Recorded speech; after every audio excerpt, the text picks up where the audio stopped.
There are a lot of less well-known enemies and entities scattered all throughout the worlds of each Elder Scrolls game, some more terrifying than others. But one of the most rare and horrifying examples of this is the Reaper from Skyrim. It's an enemy that most players don't even know exists, and can only be accessed within the Soul Cairn inside of Castle Volkihar from the Dawnguard DLC. Deep within the Soul Realm is a tower blessed with great magic, and upon entering it you'll find the Reaper, the only instance of this enemy in any of the games. The Reaper is a giant shade with green glowing eyes that wields a massive battle axe, and upon fighting him, the Reaper will constantly summon adds and spit giant green acid at you.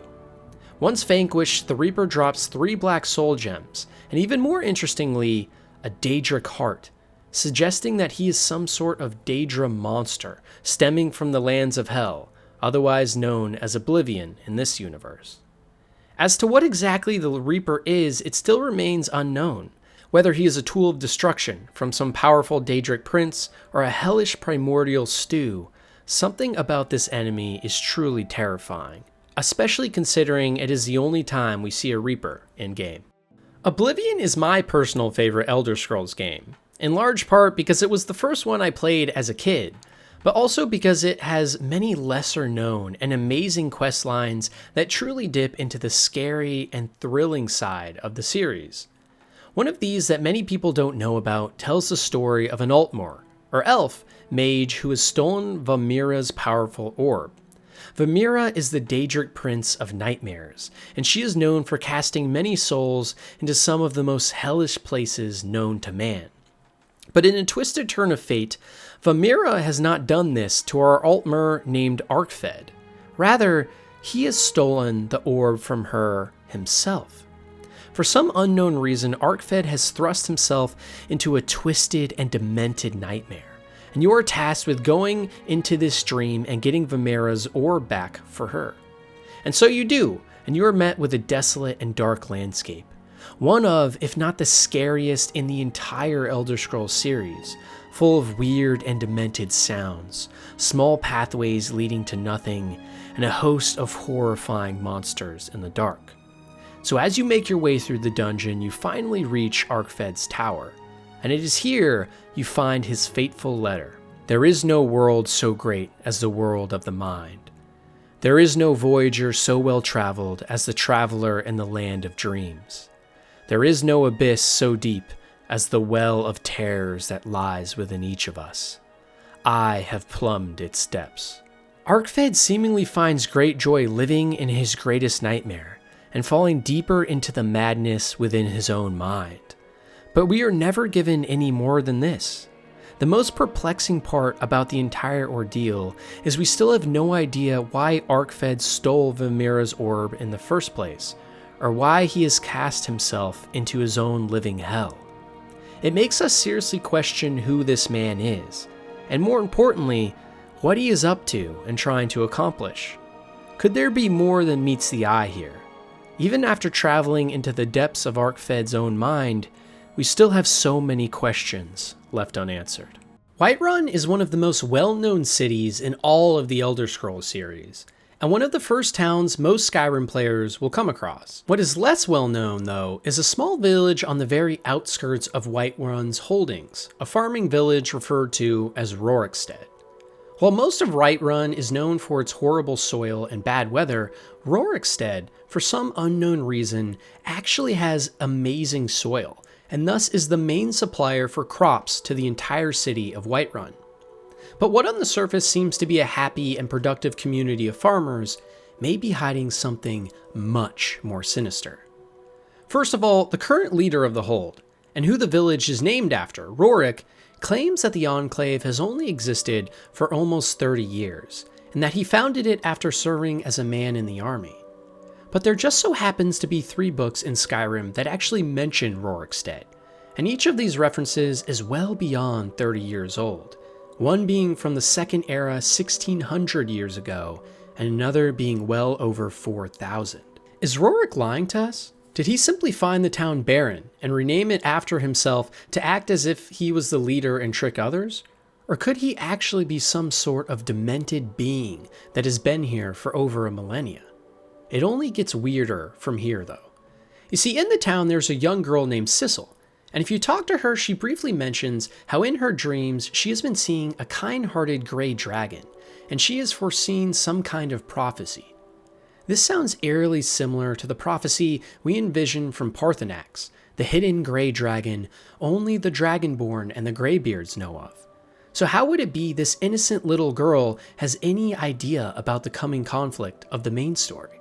If we follow her around for some time, we will eventually discover that she has a close relationship with another man in the town named Joanne, who is the village healer and has taken a special liking to Sissel, seeing some sort of potential in her and inviting her to his house often.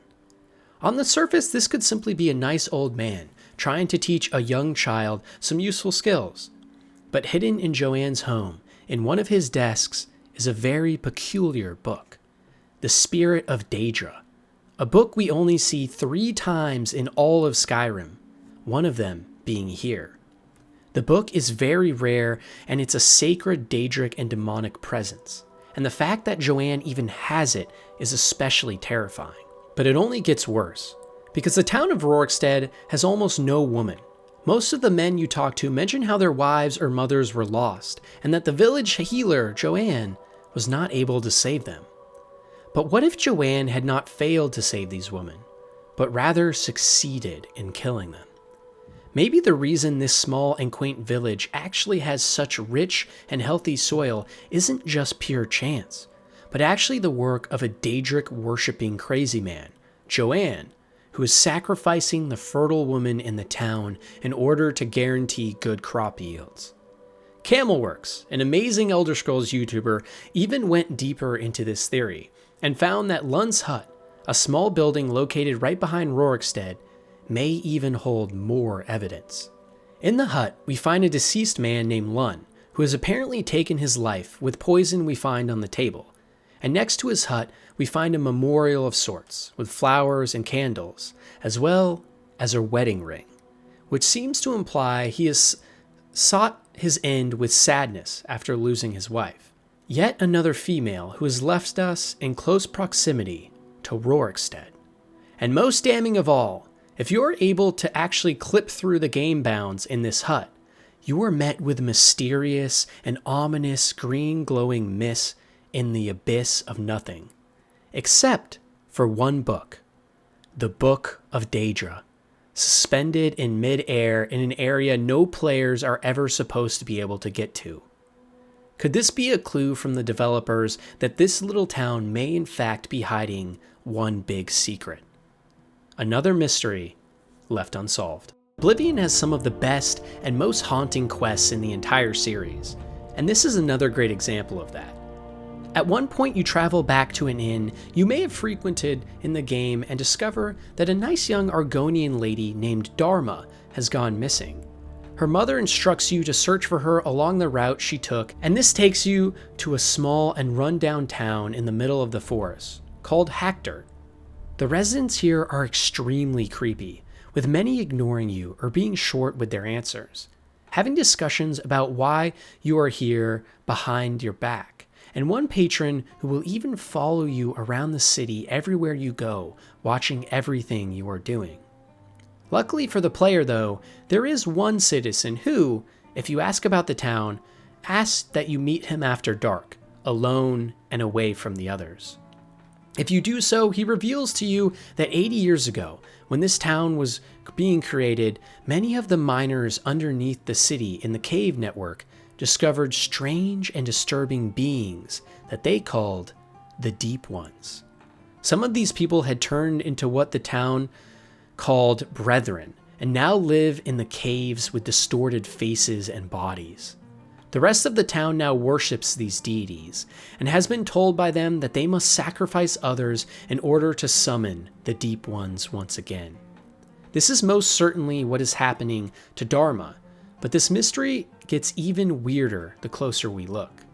If we go to the church at night, we can see that all the town residents are going in and listening to sermons from this book.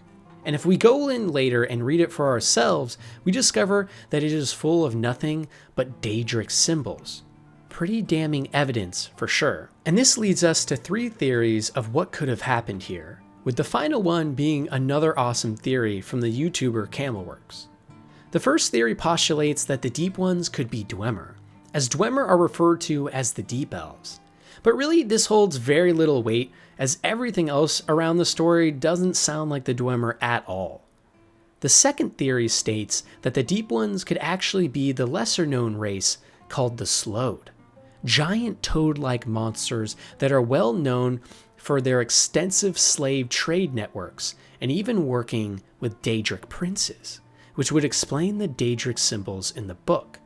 Even more interestingly, if we translate this book in the church, it translates exactly to a book written by a Slowed in the Elder Scrolls offshoot game Redguard, word for word. Either this is an Easter egg or a very specific clue as to what the Deep Ones really are.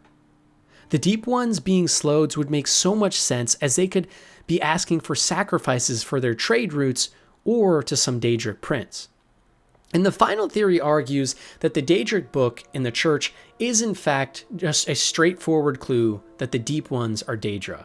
And more specifically, the town is sacrificing to either Lord Dagon, one of the main adversaries in the Oblivion main game, or even more likely Molag Bal, as this would explain the sacrifices specifically, as Molag Bal is keen to receive blood and soul sacrifices. Either way, there is a harrowing voice we can hear deep within those caves beneath the town of Hackdirt, the only instance of this line in all of Oblivion.